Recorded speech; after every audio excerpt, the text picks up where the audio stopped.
ఈరోజు మన అంశం ఏంటంటే ద డేంజర్ ఆఫ్ డిసొబీడియన్స్. అంటే మాట విననితనము, అవిధేయత వల్ల కలిగే చాలా ప్రమాదం ఏంటి అన్న విషయాన్ని మీకు నేను తెలియపరుస్తాను.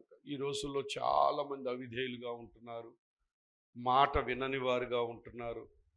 పిల్లలు తల్లిదండ్రులు మాట వింటలేదు, అలాగే కుటుంబంలో మాట విననితనం, ఎంతో లెక్కలేనితనంగా చాలామంది బ్రతుకుతూ ఉన్నారు.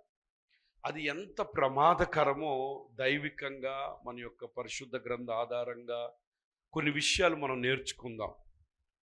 చాలామంది మాట వినని స్థితిలో ఉన్నారు. భోజనం చేయమంటే చేయరు, చదవమంటే చదవరు, పనికి వెళ్ళమంటే వెళ్ళరు. అట్లాగే ఎన్నో చాలా విషయాలు ఉన్నాయి. మాట వినని తత్వం చాలా కనిపిస్తూ ఉంది. ఈ మాట వినని తత్వం, దాని ఇంగ్లీష్లో మనం డిసొబీడియన్స్ అంటాం. ఒబీడియంట్కి ఆపోజిట్ డిసొబీడియన్స్. ఈ డిసొబీడియన్స్ చేసే పని ఏంటంటే దేవుణ్ణి మనల్ని ఏం చేస్తుందంటే వేరు చేస్తుంది, సపరేట్ చేస్తుంది. Disobedience separate us from God అన్నమాట. అలాగే ఒబీడియన్స్ ఏం చేస్తుందంటే బ్లెస్సింగ్స్ తీసుకొస్తుంది, విజయాన్ని తీసుకొస్తుంది, మనకు ఒక జీవితాన్ని కూడా ఇస్తుంది. దేవునికి స్తోత్రాలు చెల్లిద్దాం. హల్లెలూయా. కాబట్టి ఒకప్పుడు మనం అవిధేయులుగా బ్రతికాం, ప్రభు తెలియనప్పుడు లెక్కలేనితనంగా బ్రతికాం. కానీ ప్రభువులోకి వచ్చినాక మనలో ఏం రావాలంటే ఒబీడియంట్ కలిగిన మనస్సు మనలోకి రావాలి. ఎందుకంటే మన దేవుడు కూడా ఒబీడియంట్, మన దేవుడు కూడా విధేయత కలిగిన వాడు. మరి తండ్రితో కూడా ఉండడం భాగ్యమని ఎంచుకోకుండా మరి మీ కొరకు నా కొరకు మరి ఈ లోకానికి ఆయన మానవుడిగా, నరరూపిదారిగా, రిక్తుడిగా ఈ లోకంలో రావడం జరిగింది. కాబట్టి మన జీవితంలో మనం ఏం చేయాలంటే ఈ యొక్క ఒబీడియంట్ని అలవాటు చేసుకోవాలి. డిసొబీడియంట్ని, అవిధేయత, మాట విననితనం, లెక్కలేనితనం, మూర్ఖత్వం, వీటన్నిటిని ఏం చేయాలి, మనము వదిలిపెట్టేయాలి. దేనికి స్తోత్రాలు చెల్లిద్దాం. ఇది ఒక 2-3 వారాల కంటే ఒక రోజులో అవ్వదు. కాబట్టి కొన్ని విషయాలు మీకు చూపిస్తూ వస్తాను. వాళ్ళ జీవితంలో ఏమేమి కోల్పోయారో మనకు కనబడతా ఉంటుంది అవిధేయత వల్ల. దానికి మూలవాక్యం మనం చూసుకుందాం. చూడండి, 1 సమూయేలు గ్రంథం 15వ అధ్యాయం. బైబిల్ ఉన్న వారందరూ కూడా తెరవండి. 1 సమూయేలు గ్రంథం 15వ అధ్యాయము 22-23 వచనాలు చదువుకుందాం. 1 సమూయేలు గ్రంథం 15వ అధ్యాయము 22-23 వచనాలు. అందుకు సమూయేలు తాను సెలవిచ్చిన ఆజ్ఞను ఒకడు గైకొనుట వలన యెహోవా సంతోషించునట్లు చూడండి ఒక మాట. ఈ ఫస్ట్ లో సమూయేలు చెప్తున్నాడు ఏమనో తెలుసా? తాను అంటే దేవుడు సెలవిచ్చిన ఆజ్ఞను ఒకడు గైకుంటేనంటే ఎవరు సంతోషిస్తారంట? దేవుడు సంతోషిస్తాడు, యేసయ్య సంతోషిస్తాడు. కాబట్టి మనము దేవుని సంతోషపెట్టే బిడ్డలుగానే మనం ఉండాలి. ఈ కాంటెస్ట్ ఏం జరిగిందంటే, మరి సౌలు మహారాజు గాడిదలు కాచుకుంటుండేవాడు. దేవుడు ఆయన చూచి ఇశ్రాయేలీయులకు సౌలుని రాజుగా చేశాడు. చేసిన తర్వాత ఒకరోజు దేవుడు కనబడి మరి దేవుని వాక్కు ఆయన దగ్గరికి వచ్చి అన్నాడు, అమాలేకుల మీద యుద్ధానికి వెళ్ళినప్పుడు అమాలేకులు మొత్తాన్ని సంహరించేయమని చెప్తాడు. చెప్తే సౌలు మహారాజు ఏం చేస్తాడు? అమాలేకుల్ని కొంతమందిని చంపి ఆ దేశాన్ని పాడు చేసి రాజును వదిలిపెట్టేస్తాడు. తర్వాత బలమైన జంతువులన్నిటినీ, అంటే గొర్రెలు, గాడిదలు కానీ లేకపోతే ఆవులు, ఎద్దులు ఏమున్నాయో వాటన్నిటినీ, పుష్టిగా బలం ఉన్నాయన్నీ తెచ్చేసుకుంటాడు. తెచ్చుకోవడం వల్ల దేవునికి చాలా కోపం వచ్చి ఆయన ఏమంటాడంటే, అసలు సౌలుని అనవసరంగా నేను రాజు చేశానని ఆయన రిగ్రెట్, అంటే పశ్చాత్తాపడతాడు. దేవుడు మాట వినని వాడిని నేనేం చేశాను? రాజుగా చేశానని చాలా బాధపడి సమూయేలు ప్రవక్తను పంపిస్తాడు. సమూయేలు ప్రవక్తను పంపించి ఈ మాట చెప్తున్నాడు. ఏమని? ఇదిగో, తాను సెలవిచ్చిన ఆజ్ఞ ఒకడు గైకొనుట యెహోవా సంతోషించునా, ఒకడు దహన బలులు అర్పించుట వలన ఆయన సంతోషించునా? నువ్వు మొత్తం అవన్నీ తెచ్చుకున్నావు. దేవుడు ఏమన్నాడు? మొత్తాన్ని సంహరించే. అమాలేకులు ఎవరంటే ఏశావుకి మనవడు అమాలేకు. ఏశావు అంటే యాకోబుకి ఇస్సాక్కి ఇద్దరు కొడుకులు, యాకోబు, ఏశావు. ఏశావు యొక్క మనవడు ఎవరు? అమాలేకీయులు. ఈ అమాలేకులు ఎప్పుడు కూడా దేవుని ప్రజల మీద ఎప్పుడు గొడవ అనమాట, ఎప్పుడు కూడా గొడవలు చేస్తానే ఉన్నారు. ఎప్పుడు కూడా వాళ్ళు గొడవ, ఇశ్రాయేల్ మీద ఎప్పుడు దండెత్తడం, ఇశ్రాయేల్ మీద యుద్ధం రావడం. అలాగే వీళ్ళు చూసినప్పుడు ఎవరు, ఐగుప్తు దేశం నుంచి వాళ్ళు బయటకు వచ్చినప్పుడు, వాళ్ళు దండెత్తి వాళ్ళ మీదకి రావడం, ఇట్లా గందరగోళాలు వాళ్ళు చేస్తా ఉన్నారు. దేవునికి స్తోత్రాలు చెల్లిద్దాం. వీళ్ళు ఏం చేశారు? చంపమంటే ఈయనేం చేశాడు? చంపకోకుండా వాటికి కావాల్సిన తీసుకొచ్చి వాటిని దేవునికి దహన బలులుగా అర్పించాలని చెప్పి ఏం చేశాడు? ప్రయత్నం చేశాడు.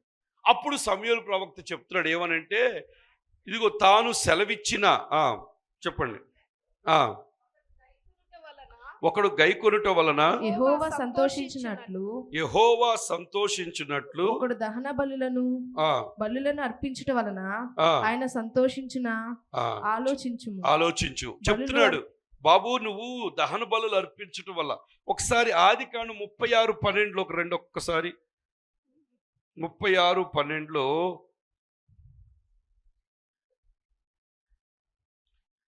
10 ఏశావు కుమారులు పేర్లు ఇవే.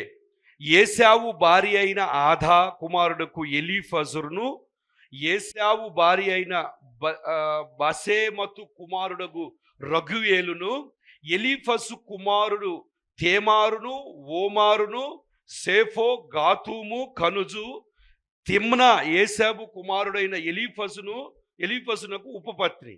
ఆమె ఎలీఫజునకు అమాలేకుని కనెను. ఎలీఫజు ఏశావుకి మనవడు అవుతాడు అనమాట. దేవునికి స్తోత్రాలు చెల్లిద్దాం. హల్లెలూయా.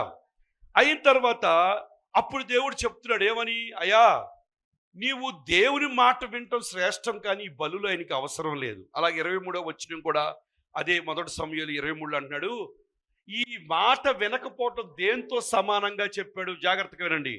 తిరుగుబాటు చేయుట సోది చెప్పుటయను పాపముతో సమానము.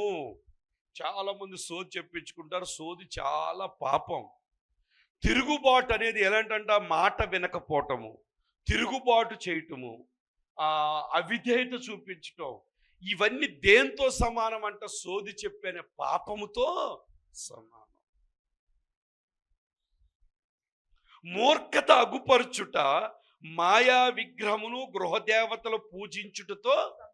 మూర్ఖత అంటే మాట వినకపోవటం దేనికి గుర్తు? మూర్ఖతకు, తిరుగుబాటుకు, లెక్కలేనితనం. ప్రభు చెప్పిన మాట వినకుండా నీ ఇష్టానుసారంగా నువ్వు బ్రతుకుతూ ఉంటే దేనికి గుర్తు అంటే మూర్ఖతకు గుర్తు. మాయా విగ్రహాలు పూజించుతో, ఒకవేళ నువ్వు విగ్రహారాధన చేయకపోయినప్పుడు నీలో మూర్ఖత ఉందంటే నువ్వు చేసేది ఏంటో తెలుసు, దాంతో సమానం అని చెప్తూ ఉన్నాడు. యెహోవా ఆజ్ఞను నువ్వు విసర్జించితివి గనుక నీవు రాజుగా ఉండకుండా ఆయన నిన్ను, మాట వినకపోతే దేవుడు ఏం చేస్తాడు? విసర్జించేస్తాడు. చాలా డేంజర్. అవిధేయత అనేది చాలా డేంజరు. పిల్లలు తల్లిదండ్రుల మాట వినాలి, సంఘస్థులు దైవ సేవకులు మాట వినాలి, భార్య భర్త మాట ఏం చేయాలి? వినాలి. ఇవి ఆర్డరు, బైబిల్ చెప్పిన ఆర్డరు. ఈ సౌలు మహారాజు దేవుని మాట వినకుండా, అలాగే బైబిల్లో ఆకాన్ అని ఒక ఆయన ఉన్నాడు. ఆకాను ఎరుకో పట్టుకున్న తర్వాత ఏం చెప్పాడు మోషే? దాంట్లో శపితమైపోయింది, ఒక్కటి కూడా మీరు తేవద్దు, మొత్తాన్ని కాల్చేసేయండి, అసలు ఏమి తేవద్దు అంటే ఆకాను ఏం చేసేసి బంగారం తెచ్చుకుని తన గుడారంలో పెట్టుకుంటే ఆకాను చేసిన పాపానికి వారి వంశం అంతా కూడా శాపం వచ్చి అందరూ కూడా రాళ్లతో కొట్టి చంపేస్తారు. నేను ఎందుకు ఈ మాటలు చెప్తున్నానంటే అవిధేయత చాలా డేంజరు. పిల్లలు ఉన్నారనుకో తల్లిదండ్రుల మాట వినాలి, సంఘం ఉందనుకోండి దైవ శాఖల మాట. అందుకని రివర్సులు, గందరగోళం, మీ సొంత ప్లాన్స్ చేయకూడదు. ఇక్కడ క్లియర్గా చెప్తున్నాడు ఏమనో తెలుసా? మీ బలులు నాకు అవసరంలా. నేను నీకేం చెప్పాను? అమాలేకులు మొత్తాన్ని నాశనం చేసి రమ్మని చెప్తే నువ్వు రాజును వదిలిపెట్టేశావు. తర్వాత రెండోది ఏం చేసావు? అక్కడున్న బలిష్టమైన పశువులన్నీ తెచ్చిపెట్టుకుని నువ్వు నాకేం చెప్తున్నావు? ఇప్పుడు వీటన్నిటి దేవునికి బలి ఇవ్వటానికి నేను తెచ్చానని చెప్తున్నావు. దేవుడు బలి ఇవ్వమని చెప్పలేదు కదా. అందుకని ఏం చెప్తున్నా, నాకు బలి అక్కర్లేదు, నువ్వు మాట వింటం కావాలి. దేవునికి స్తోత్రాలు చెల్లిద్దాం. పక్క వాళ్ళతో చెప్పండి, దేవుని మాట వినండి అని చెప్పండి. ప్రభు ఏది చెప్తే అది చెయ్యాలి. ఇప్పుడు ఆదివారం మందిరానికి రావాలి, మాట వింటల్లా. మీరు నా మాట వినకపోతే నాకు సంతోషం లేదు. నా మాట వినకపోతే నీ గుణం ఎలాగుందో తెలుసా? మూర్ఖుడుగా కనబడుతున్నావు, తిరుగుబాటుదారుడిగా కనబడుతున్నావు. మాట వినకపోవడం వల్ల నేను నిన్నేం చేస్తున్నాను? విసర్జించేస్తున్నాను. దేవుడు విసర్జిస్తే నువ్వు బ్రతకగలవా? అడగండి ఒకసారి పక్క వాళ్ళు, దేవుడు విసర్జిస్తే మీరు బ్రతకగలరా? దేవుడు చెయ్యి వదిలేస్తే మీరు బ్రతకగలరా? దేవాది దేవుడు ఆ శిలువలో, నా దేవా నా దేవా నా చెయ్యి నువ్వు ఎందుకు విడిచితివి అని అడిగాడు. అప్పటి వరకు ఆయన హ్యాపీగా, దేవుడు చెయ్యి వదలగానే తట్టుకోలేకపోయాడు. ఈ రోజు వరకు, ఈ 2026 జూలై 28 వరకు నువ్వు ఇలాగ ఉన్నావు అంటే దేవుడు నిన్ను పట్టుకుని నడిపిస్తున్నాడు. కాబట్టి నువ్వు నీ బలం, నీ శక్తి కాదు. దేవునికి స్తోత్రాలు చెల్లిద్దాం. అలాంటి దేవుడిని నువ్వు విసర్జిస్తే దేవుడు నిన్నేం చేస్తాడు? విసర్జించే విధానం ఏంటో తెలుసా? ఆయన మాట వినకపోవటం. ఆయన మాట నువ్వు వినాలి. దేవునికి స్తోత్రాలు చెల్లిద్దాం. హల్లెలూయా. చాలా మంది ఏం చేస్తుంటారో తెలుసా? మరి ఈ యొక్క వృత్తాంతం మనకి ఏమి నేర్పుతుందంటే, కొంతమంది ఏమో దేవుని మాట వినుకోకుండా ఊరికే ఒక రిలీజియస్ యాక్టివ్, చాలా మంది ప్రార్థన చేసేస్తాడు కానీ దేవుని మాట మాత్రం వినరు. దేవుని మాట వినటం ఏంటి చెప్పమంటారా? ఇప్పుడు అనారోగ్యం వచ్చింది అనుకోండి, ప్రభు మాట ఏం చెప్పింది? ఆయన పొందిన దెబ్బల చేత ఏం కలుగుతుంది? ఇంక వేరే మాట లేదు మనకి. కూర్చున్నా నుంచున్నా అదే మాట, నా మాట అదే, నా మాట అదే. నా ప్రభు ఈ మాట చెప్పాడు, నేను దీన్ని నమ్ముతాను, అంతే. ఇంక నేను నమ్ము. తన్ను ఆశ్రయించు వారికి ఏ మేలు కూడా, నేను ప్రభుని ఆశ్రయించిన బిడ్డను ఖచ్చితంగా నా దేవుడు నా పక్షాన్ని ఏం చేస్తాడు? మేలు చేసి చూపిస్తాడు, అంతే. నాకు వేరే మాట లేదు. మీరు ఏం చెప్పొద్దు నాకు, నా ప్రభు మాట చెప్పింది. మీ అందరి మాటల కన్నా నా ప్రభు మాటే, ఎందుకంటే ఆయన మాట అవునంటే అవును. దేవునికి స్తోత్రాలు చెల్లిద్దాం. కాబట్టి ఆయన ఆజ్ఞకు, ఆయన మాటకు మనం ఏం చేయాలో తెలుసా? లోబడాలి. దేవునికి స్తోత్రాలు చెల్లిద్దాం. పిల్లలు కూడా ఏం చేయాలి? తల్లిదండ్రుల మాటకు లోబడాలి. వాళ్ళకి వ్యతిరేకించడం, వాళ్ళకేదో కథలు చెప్పడం, మీకేదో తెలిసినట్టు వాళ్ళని కంట్రోల్ చేయడం. చాలామంది పిల్లలు తల్లిదండ్రులు కంట్రోల్ చేస్తూ ఉంటారు. నీకేం తెలియదులే కూర్చొని, అది రాంగ్. దేవునికి స్తోత్రం. తెలియకపోతే చెప్పు, అంతేగా నువ్వు కంట్రోల్ చేయకూడదు. వాళ్ళు ఏం తినాలో కంట్రోల్ చేయటం. కొంతమంది ఉంటారు తినేది కూడా కంట్రోల్, మొత్తం అన్ని కంట్రోల్, అది చేయకూడదు. దేవునికి స్తోత్రాలు చెల్లిద్దాం. హల్లెలూయా. అందరూ 2 చేతుల పైకి దేవునికి స్తోత్రాలు చెప్పండి. హల్లెలూయా, హల్లెలూయా. చూడండి, మొదటిగా ఈ డిసొబీడియన్స్ ఎక్కడ స్టార్ట్ అయింది? అవిధేయత ఎక్కడ స్టార్ట్ అయిందంటే ఏదెను తోటలో స్టార్ట్ అయింది. దేవునికి స్తోత్రాలు చెల్లిద్దాం. అందరూ ఆదికాండం 2వ అధ్యాయంలోకి రండి. ఆదికాండము 2వ అధ్యాయము 16-17 వచనాలు చూద్దాం. ఇవి అవిధేయత ఎక్కడ స్టార్ట్ అయిందన్న విషయాన్ని మనం. మరియు దేవుడైన యెహోవా, ఈ తోటలోనున్న ప్రతి వృక్ష ఫలమును నీవు నిరభ్యంతరముగా తినవచ్చును, అయితే మంచి చెడ్డ తెలివినిచ్చు వృక్ష ఫలములు తినకూడదు. నీవు వాటిని తినమున నిశ్చయముగా చచ్చెదవని ఎవరికి ఆజ్ఞాపించాడు?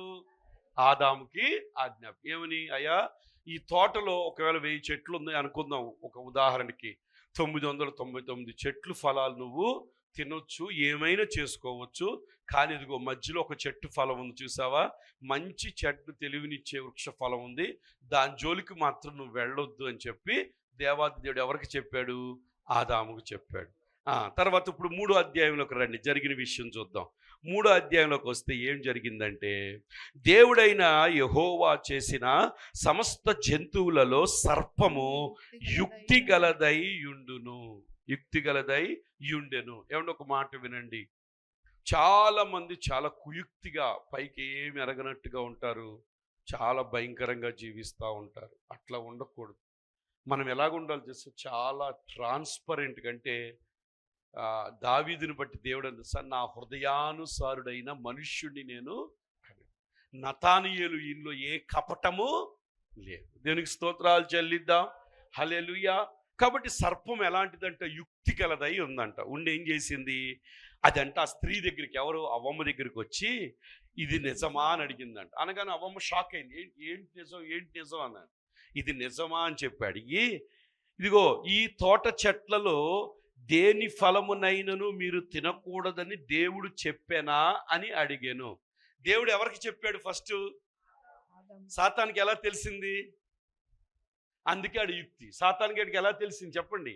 ఎవరికి చెప్పాడు ఈ మాట, తినకూడదన్న మాట ఎవరికి చెప్పాడు? నరునికి చెప్పాడని మనం 2వ అధ్యాయంలో చూసాం. మరి సాతానుగాడు వచ్చి అవ్వమ్మతో అంటే ఆదాము ఏం చేశాడు? తీసుకెళ్ళి ఎవరికి చెప్పాడు? భార్యకి చెప్పాడు. ఎందుకంటే ఆమె మాంసంలో మాంసం, ఎముకలో ఎముక కాబట్టి ఉండపట్టకుండా భార్యకి అన్ని విషయాలు చెప్తారు కాబట్టి తీసుకెళ్ళి చెప్పాడు. అమ్మా ఇదిగో జాగ్రత్త, దేవుడు నాకు చెప్పాడు, ఇదిగో ఈ 999 చెట్టు ఫలాలు మనం తినొచ్చంట, ఈ యొక్క ఫలం తినకూడదు, తిన్న రోజు మనం చచ్చిపోతామంట, చాలా జాగ్రత్త అని చెప్పాడు. చెప్పగానే మరి వీడికి ఎవరు చెప్పారు? సాతానికి ఎవరు చెప్పారు? అంటే సాతానుగాడు ఆడు యుక్తి గలవాడు కాబట్టి చెప్తున్నప్పుడు పక్క నుండి ఏం చేశాడు? విన్నాడు సైలెంట్గా, అన్ని వింటా ఉన్నాడు. వచ్చి నిజమా అని చెప్పి ఆమెను అడగగానే ఆమె ఏం చేసిందో తెలుసా? అందుకు స్త్రీ అందంట, పాపం చిన్న క్లూ ఇవ్వగానే ఇంక మొత్తం స్టార్ట్ చేసేసింది. ఏమని చెప్తుంది? ఈ తోట చెట్లు ఫలములు మేము తినొచ్చు, ఎందుకు తినకూడదు? తినొచ్చు. కానీ ఇక నిజం బయట పెట్టింది. అయితే తోట మధ్యలోనున్న చెట్టు ఫలమును గూర్చి దేవుడు మాతో చెప్పాడు, మీరు చావకుండునట్లు వాటిని తినకూడదని, వాటిని ముట్టకూడదని చెప్పినని సర్పముతో అనేను. చూసారా? నిదానంగా ఆ నోట్లోంచి చెప్పించేశాడు. చెప్పించగానే వెంటనే వాడు ఏం చేశాడు? ఎంత తెలివిగా ఏమన్నాడో తెలుసా? అందుకు సర్పము, ఎవరు చెప్పారు? దేవుని మాట రైటా, వీడు చెప్పే మాట రైట్ అంటారా? దేవుడు ఏం చెప్పాడు? మీరేమవుతారు? చనిపోతారంటే మనిషి చనిపోవడం కాదు, కానీ అవిధేయత ఏం చేస్తుంది? దేవుణ్ణి మనల్ని ఏం చేస్తుంది? సపరేట్ చేస్తుంది, దూరపరుచుద్ది. ఇప్పుడు చూడు, ఉదాహరణ చెప్తున్నా. ఒక పాప ఇప్పుడు మ్యాగీ మాట వింటలేదు అనుకోండి, మనం ఏం చేస్తాం? దూరం పెడతాం, దగ్గర పెడతామా? విధేయతగా ఉన్న వాళ్ళని దగ్గర చేర్చుకుంటాం. అవిధేయగా ఉన్న వాళ్ళు ఏం చేస్తాం మనం? వాడు చెప్పినా వినడు, మూర్ఖుడు, తిరుగుబాటు, వదిలేయండి దారి వదిలేయండి రా. కాబట్టి అవిధేయత ఏం చేస్తుంది? దేవుడు నిన్ను ఏం చేస్తుంది? ఎప్పుడైతే దేవుడు నీకు దూరం అయ్యాడో, నువ్వు ఏ పొజిషన్లో ఉన్నావంటే చనిపోయిన వ్యక్తి పొజిషన్లోనే ఉన్నావు. దేనికి స్తోత్రాలు చెల్లిద్దాం. ఎందుకంటే మీరు అపరాధము చేతను, పాపము చేతను మీరేమయ్యారు? ఆజ్ఞాతిక్రమమే ఏంటి చెప్పండి? నువ్వు ఎప్పుడైతే నా మాట వినకుండా ఇది తిన్నారో ఆ రోజు మీకు నాకు దూరం వచ్చింది, మీరు ఆజ్ఞను అతిక్రమించారు, మీకు నాకు రిలేషన్ తెగిపోతుంది. మీరు ఏమైపోతారు తెలుసా? చనిపోయిన పొజిషన్లోకి మీరు వెళ్ళిపోతారు. ఆ పొజిషన్లోకి వెళ్ళిపోయాం కాబట్టి మనల్ని మళ్ళీ దేవునితో కలపటం కొరకు యేసయ్య ఎన్ని వేల సంవత్సరాలు ఆగి వచ్చి రక్తం కార్చి ఆయన రక్తంతో మళ్ళీ మనల్ని కడిగి ప్రభుతో మళ్ళీ దేవాది దేవునితో మనకు సంధి చేసి మనల్ని ఆయన బిడ్డలుగా మార్చాడు. దేవునికి స్తోత్రాలు. చూడండి, అవిధేయత ఎంత ప్రాబ్లం తెచ్చేసిందో. అదే ఆ రోజు ఆ సాతాను మాట వినకుండా వాళ్ళు ఉండుంటే ఇంత ప్రభు రావాల్సి వచ్చే పని వచ్చేదే కాదు, కథ వేరేగా ఉండేది. ఆ అవిధేయత ఎంత డేంజర్లోకి, సమస్త మానవాళ్ళని పాపంలోకి నెట్టేసింది. పాపులుగా మారిపోయారు. ఆ పాపుల కొరకు ప్రభు రావాల్సి వచ్చింది. దేవునికి స్తోత్రాలు చెల్లిద్దాం. హల్లెలూయా, హల్లెలూయా. ఆ తర్వాత ఏమందో చూడండి. అప్పుడు అన్నాడు, ఇది నిజమా? మీరు చావనే. చూడండి, అబద్ధాలు జనకుడు వాడు. దేవుడు ఏం చెప్పాడు? మీరు చస్తారని చెప్తే చెవులో ఏం చెప్తున్నాడు వీడు వచ్చి? ఇప్పుడు ఎవరి మాట నమ్మాలి మనం? ఇప్పుడు జనరల్గా ఏం చేస్తారు సార్? దెయ్యం మాటే నమ్ముతారు అందరూ. దేనికి స్తోత్రాలు చెల్లిద్దాం. మానవ యొక్క టెండెన్సీ ఏంటి తెలుసు? దేవుని బిడ్డలైతే అంత తొందరగా నమ్మరు, కానీ లోకస్తులు లోకంలో కొట్టుబెట్టాడు వాడికి ఏదైనా సరే నమ్మటానికి ఏం చేస్తారో తెలుసా ఫ్రెండ్? ఇప్పుడు సాతాను మాట ఏం చేసింది? అది నమ్మేసిందా లేదా? ఆమె ఏం చేసి చావరు అనగానే వెంటనే నమ్మేసి ఏం చేసిందో సార్? దేవుడు చేయొద్దన్న పనిని చేయటానికి ముందుకెళ్ళిపోయింది. దేవునికి స్తోత్రాలు చెల్లిద్దాం. చూడండి, మీరు చావరు అనగానే ఏలయనగా మీరు వాటిని తిను దినమున కన్నులు తెరవబడుననియు మీరు మంచి చెట్టులు ఎరిగిన వారై దేవతలు వలే. దేవునికి స్తోత్రాలు చెప్పండి అందరూ కూడా.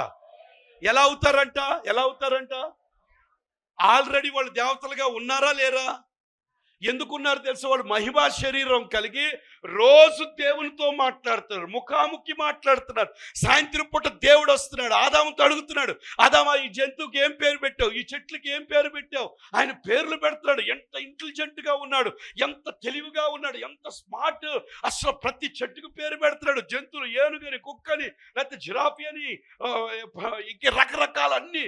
అసలు దేవుడు ఎంత ఎందుకంటే వాళ్ళు దేవునితో సరిసమానులుగానే ఉన్నారు. ఒక్క మరణం తప్ప మిగతా అన్నిట్లో కూడా ఎవరు ఎలాగున్నారు? వాళ్ళు ప్రభుతో సరిసమానులుగా ఉన్నారు. వాళ్ళు చాలా జ్ఞానవంతులుగా ఉన్నారు. అలాంటి వాళ్ళని మాయ మాటలు చెప్పి తినకూడదని చెప్పగానే మీరు దేవతల్లాగా అయిపోతారని రెండో అబద్ధం చెప్పింది. చెప్పగానే మన అమ్మగారు ఏం చేసింది చూడండి. ఉందిరని దేవుని అతనితో తెలియని స్త్రీతో చెప్పగా, స్త్రీ అంట ఆ వృక్ష ఆహారమునకు చూడండి చెప్పగానే ఏమైపోయింది తెలుసు? వెంటనే అప్పుడు వరకు ఎన్నోసార్లు తిరిగి ఉంటుంది. అప్పుడు ఆమెను ఏం ఆలోచన పుట్టింది? అబ్బా, ఈ 1999 చెట్ల కన్నా ఈ చెట్టు ఎంత బాగుంది, ఈ పండు ఎంత బాగుందని ఒక ఆశ క్రియేట్ అయిపోయి చూడటానికి దేవుని తెలుసు ఆహారమునకు మంచిదనియు, కన్నులకు అందమైనదనియు, వివేకమునిచ్చు రమ్యమైన ఉండుట చూచినప్పుడు ఆమె దాని ఫలములలో కొన్ని తీసుకుని. చూడండి, సాతాను ఫలాలు తెంచి ఇవ్వచ్చా? తీసుకురావచ్చు కదా. సాతాను చేసింది అలాగా. సాతాను గాడు ఎప్పుడు ప్రేరేపిస్తాడు, మనతో చేపిస్తాడు. దేనికి స్తోత్రాలు చెల్లిద్దాం. వాడు ఎప్పుడు ప్రేరేపణ నీ చెవులో అదే చెప్తా ఉంటాడు. నిన్ను కార్యం వచ్చి చెప్పగానే ఆడేమను తెంచి ఇదిగో తినండి అని ఇచ్చాడు ఇవ్వలా. ఆమెను ప్రేరేపించి ఆమె ఆ చెట్టు దగ్గరికి వెళ్ళి ఆమె కొన్ని పండ్లు కోసుకుని అవి తీసుకెళ్ళి ఎవరికి ఇచ్చింది? ఆదాం గారికి కూడా ఇచ్చేసింది. దేవునికి స్తోత్రాలు చెల్లిద్దాం. హల్లెలూయా. ఆమె దాని ఫలములు కొన్ని తీసుకుని తనతో పాటు తన భర్తకును ఇచ్చాను, అతడు కూడా తినాను. ఆమె ఇవ్వగానే ఏం చేశాడు ఆయన? ఎక్కడ తెచ్చావు ఏంటి ఏం అడగల, సైలెంట్గా తీసుకుని ఇద్దరు కూడా తినేశారు. అప్పుడు వారి ఇద్దరి కన్నులు తెరవబడెను. వారు తాము దిగంబరులమని తెలుసుకుని అంజూరపు ఆకులు కుట్టి తమకు కచ్చడములు చేసుకొనిరి.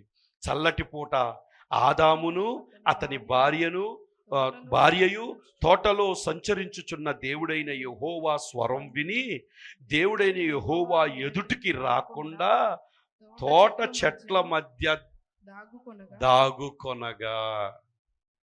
ఒకప్పుడు ఎలా వచ్చేవాళ్ళు?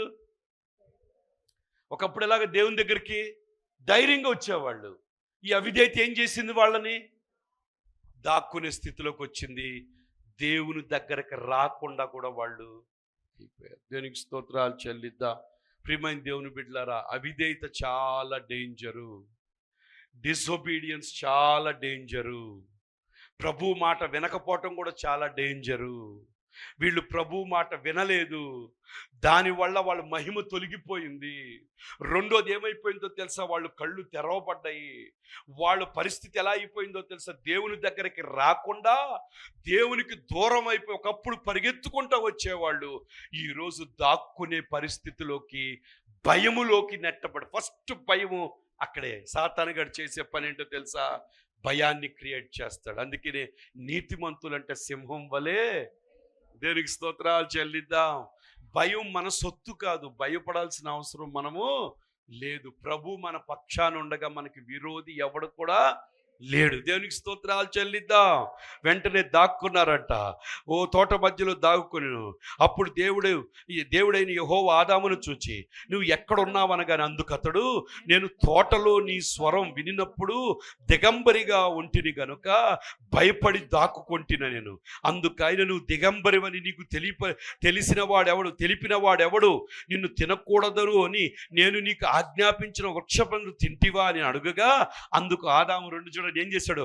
నాతో ఉండుటకు నువ్వు ఇచ్చిన ఆ స్త్రీయే ఆ వృక్ష ఫలములు కొన్ని నాకు ఇయ్యగా నేను. ఇంకా ఒకళ్ళ మీద ఒకళ్ళు ఏం చేస్తున్నారు? ఇప్పుడు చాడీలు చెప్పడం స్టార్ట్ చేశాడు. చాడీలు చెప్పేది ఎవరు? ఫస్ట్ చాడీ ఎవరు చెప్పాడు? ఫస్ట్ చాడీలు ఎవరు చెప్పారు? ఎవరికి చెప్తున్నాడు? దేవుడికి చెప్తున్నాడు. ఏమని? నేను తినలేదు, నువ్వు నాకు ఇచ్చాక పడుకుంటే పెద్ద నా ఎముకలోంచి ఒక ఎముక తీసి నా ముందు నిలబడితే నేను ఒకటి చెప్పాను, నా ఎముకలో ఎముక, నా మాంసంలో మాంసం, నరుల్లోంచి నువ్వు తీయబడ్డావు కాబట్టి నువ్వు నారి అనబడతావని కవిత్వం అని చెప్పి నారి అని ఇచ్చావే.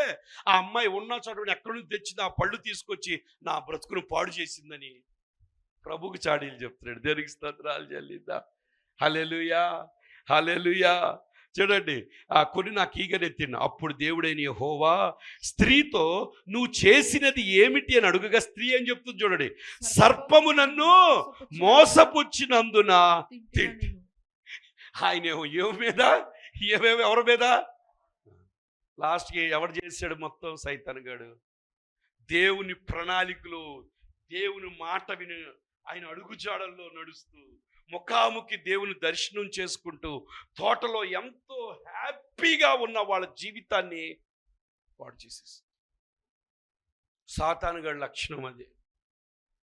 సాతానుగాడు ఈ పని ఏంటో తెలుసా? కట్టడం కాదు, పాడు చేయటం.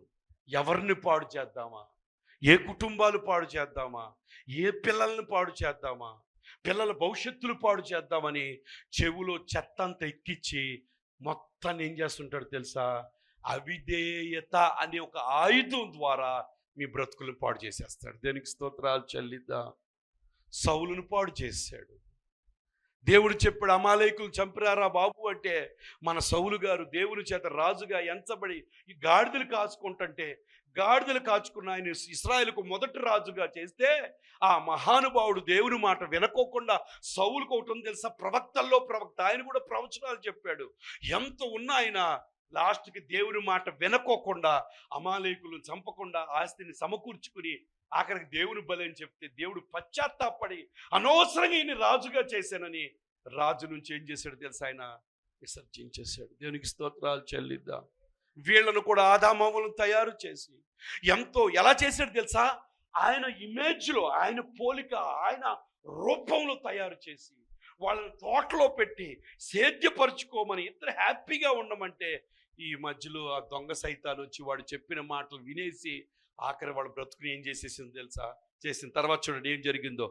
అందుకు దేవుడైన యెహోవా సర్పం దగ్గరికి, సర్పంతో నీవు దీన్ని చేసినందుకు పశువులన్నిట్లో భూజలులన్నిట్లో నువ్వు చెప్పింపబడిన దానివై నీ కడుపుతో పాకుదువు, నువ్వు బ్రతుకు తిన్నవలన్నీ మన్ను తిందువు, మరియు నీకును స్త్రీకి నీ సంతానమునకు ఆమె సంతానముకు వైరము కలుగు చేసేదనని అది నిన్ను తల మీద కొట్టును, నువ్వు దాన్ని మడివి మీద కొట్టేదవని చెప్పాను. యేసు ప్రభు వారి గురించి అప్పుడు వెంటనే ఆయన ప్రభువారు ప్లాన్ చెప్పేశారు. దేవాది దేవుడు ఆయన స్త్రీతో నువ్వు ప్రసవ వేద, నీ ప్రయాసము, నీ గర్భవేదన నేను మిక్కిలి హెచ్చించదను, వేదనతో పిల్లలను కందువు, నీ భర్త ఎడల నీకు వాంఛ కలుగును, అతడు నిన్ను ఏలునని చెప్పాను.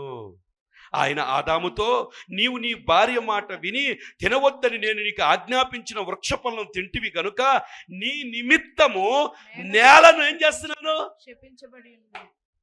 అవిధేయత ఏమైందో తెలుసా? ఆదాము చేసిన అవిధేయత వల్ల నేల ఏమైపోయిందంట? శపించబడింది. శపించబడి చూడండి, ప్రయాసముతో నీవు బ్రతుకు దినములన్నీ దాని పంట తింటావు. ఎలా తింటావు నువ్వు? కష్టపడి. చూడండి తర్వాత, అది నీకు ముండ్ల తొప్పలు గచ్చ పొదలు నీకు మొలిపించును, పొలములోని పంట తిందువు, నీవు నేలకు తిరిగి చేరు వరకు నీ ముఖము చెమట కార్చి ఆహారము తిందువు, ఏలయనగా నేల నుండి నువ్వు తీయబడితివి, నువ్వు మన్నే కనుక నువ్వు మన్నైపోదువని. ఓ దేవునికి స్తోత్రాలు చెల్లిద్దాం. ఎంత శాపం తెచ్చేసుకున్నారు చూసారా?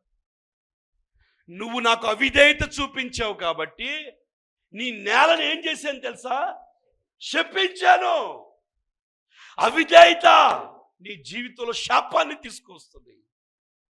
నువ్వు ఎలా తెలుసా? కష్టపడి దున్నుకుని చెమటోర్చి నువ్వు తినాల్సి నీ బ్రతుకు తినాలన్నీ కూడా. అంతకుముందు ఏమీ లేదు. అంతకుముందు దేవుడే వాళ్ళకన్నీ సమకూర్చాడు. ఇప్పుడు నా మాట మీరు వినలేదు కాబట్టి మీకు మీరే ఏం చేయాలి తెలుసా? సమకూర్చుకుంటే పరిస్థితులని మీకు అనుకూలిస్తాయా? అనుకూలించవు. నువ్వు అనుకూల విధముగా మలచుకోవాలి. నువ్వే మలచుకోవాలి, నువ్వే దున్నుకోవాలి. గచ్చ పొదలు ఆ ముళ్ళ తుప్పలు తొలగించుకుని దున్ని చెమటోచ్చి ఎందుకు వచ్చింది ఈ శ్రమ, ఈ డేంజర్? చెప్పండి, ఎందుకు వచ్చింది? మాట వినుంటే ఇది వచ్చేదా? డిసొబీడియన్స్, మాట విననితనం, మూర్ఖత్వం ఏదైనా తోటలో ప్రారంభించి అపవాది చేత మంచిగున్న వాళ్ళ జీవితాల్లోకి వాడు దూరిపోయి వాళ్ళ బ్రతుకుల్ని పాడు చేసి తోట నుంచి కూడా వాళ్ళని బయటికి అప్పుడు తరివేస్తే దేవాది దేవుడు ఈ లోకానికి వచ్చి మళ్ళీ యేసయ్య ద్వారా మళ్ళీ మనం తోటలోకి తీసుకొచ్చారు. రక్షణ పొందిన వారందరం కూడా మనం ఎక్కడ ఉన్నాం తెలుసా? ఏదేను తోటలో ఉన్నాం.